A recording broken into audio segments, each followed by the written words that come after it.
Je vous dis bonjour. Alors, je voudrais informer tous mes auditeurs que le 16 avril, à partir du 16 avril au 18 avril 2025, il y a un colloque qui est fait à mon hommage. Ce sont les docteurs que j'ai formés qui voudraient m'honorer à travers ce colloque-là. Surtout que fin décembre, je pars à la retraite. Pour ça, l'eau n'est pas jeune. Hein. Voilà, je suis pas jeune. Je suis entré à l'université d'Abidjan en 1980 comme étudiant et j'ai pris service à l'université d'Abidjan exactement le 13 novembre 1989. Voilà, donc je pars à la retraite.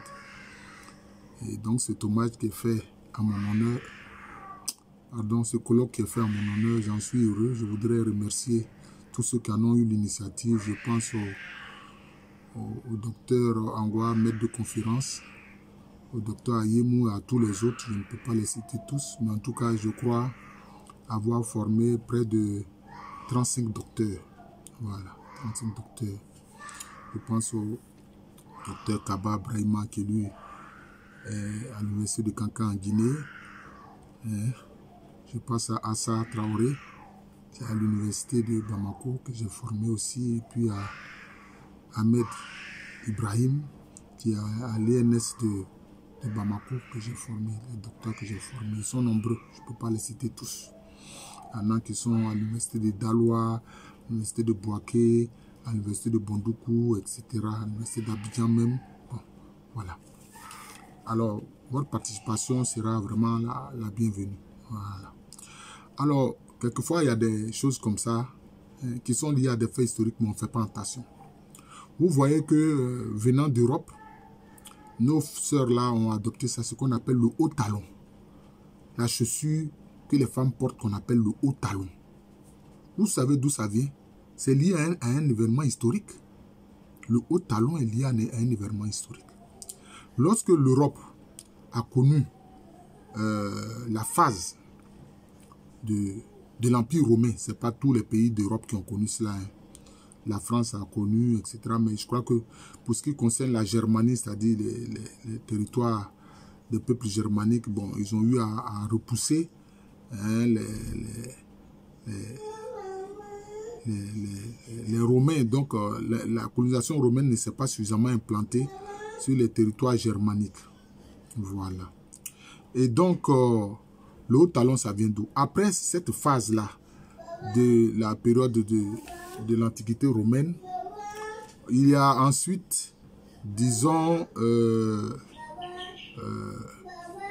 l'époque médiévale qui commence avec la période féodale, etc. Excusez-moi, il y a mon petit-fils qui... Yo, d'accord, et puis tu es en train de pleurer. D'accord, et puis tu pleures. Hein? D'accord. Viens. Oh, tu n'as même pas nettoyé ta bouche. Tu viens de manger ou bien? Hein? Oh, faut arrêter de pleurer. Tu aimes trop pleurer, c'est pas bon. Tu as trop pleuré, Michel, c'est pas bon. Hein? On va faire vidéo, hein? Tu as compris? Bon, veuillez m'excuser. Voilà, mon petit-fils vous salue. Il pleurait, donc je suis allé le prendre. Donc, vous savez d'où vient le haut talon que les femmes portent. Alors, durant cette période médiévale-là, qui commence après le 5e siècle, pour ne pas dire à partir du 5e siècle, quand l'Empire romain s'écroule. Alors, vous savez, les Européens, dans certaines villes, ils n'avaient pas à proprement parler de WC. Ils n'avaient pas de WC. Alors, vous pouvez demander, mais en Afrique, les gens faisaient comment? En Afrique, c'était très simple. Les gens avaient des pilons, ils pilaient la terre, ils faisaient un trou, et puis ils déféquaient là-dedans. Alors que les Européens, ils utilisaient des vases de nuit. Ils appellent ça vases de nuit. Alors, quand ils utilisent des vases de nuit, le problème c'est quoi? Où les évacuer? Ils ne savent pas où ils vont les évacuer. Alors que, durant l'Empire romain, ce problème était réglé. Il y avait des sortes de bains publics, des coins de WC publics où les gens partaient déféquer, et puis il y avait de l'eau qui coulait pour faire partie de ces excréments-là. Vous voyez? Mais eux, après cette période-là, quand commence la période médiévale, mais les gens balançaient les excréments qui étaient dans les vases de nuit à travers les fenêtres. Par les fenêtres, ils balançaient ça et ça allait dans les rues. Ça allait dans la rue. Donc souvent, quand ils vont balancer ça, ils crient « Oh !» pour que la personne qui arrive à pied fasse attention. Pour ne pas que l'excrément là se verse sur la personne en question. Vous voyez, c'était comme ça.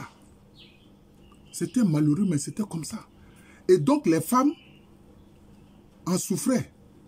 Une femme qui a marché dans des excréments, elle s'en va quelque part et puis voilà, la mauvaise odeur, traîne la mauvaise odeur, c'était pas très agréable. C'est ainsi que les cordonniers ont eu l'idée, je dirais, ingénieuse de faire des hauts talons. Donc, avec le haut talon dont le bout est très pointu, donc quand elle marche dans un endroit où, dans la rue, l'excrément a été versé, bon, ça ne pose pas trop de problème, ça ne touche pas son pied. Et puis, c'est seulement le petit bout du talon que ça touche. Donc, quand elle va marcher, elle va continuer, bon, ça va s'enlever. Voilà l'origine du haut talon. Hein? Alors, nos soeurs, quelquefois, en Afrique, ils posent des hauts talons, mais elles ne savent pas d'où ça vient. Et beaucoup de gens ne savent pas quelle est l'origine du haut talon. Hein, le haut talon des femmes. C'est de là que ça vient. Les gens balançaient les excréments par-dessus les fenêtres. Enfin, je veux dire à travers les fenêtres. C'était comme ça. Et toute cette période médiévale-là, c'est pour ça que, bon, souvent, ils considèrent ça comme une période un peu obscure. Et c'est pour ça que, disons, à partir de, disons, 1400, c'est-à-dire à partir du 15e siècle, ils parlent de renaissance.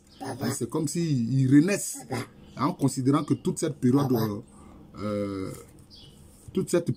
médiévale, qui commence avec l'époque féodale, etc., ils considèrent ça comme une période un peu obscure, ou vraiment, voilà. Donc, vous voyez, c'est un peu ça. C'est ça l'origine du haut talon.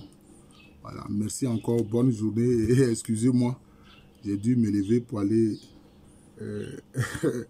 prendre Pio Marie, mon petit-fils. Donc vraiment, je serai heureux de vous compter présent durant ce colloque-là qui commence le 16 avril et qui finit le 18 avril, en 2025 là. Et je voudrais dire merci à mon doyen Jules Kofi Yeboah qui m'a offert un quinté, ce que les gens appellent habituellement en Côte d'Ivoire kita. Bon, le vrai nom c'est quinté, mais c'est un quinté royal.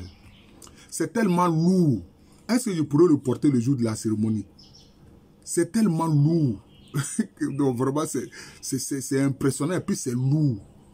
J'ai bien peur qu'en portant ça, ma démarche soit vraiment très ralentie.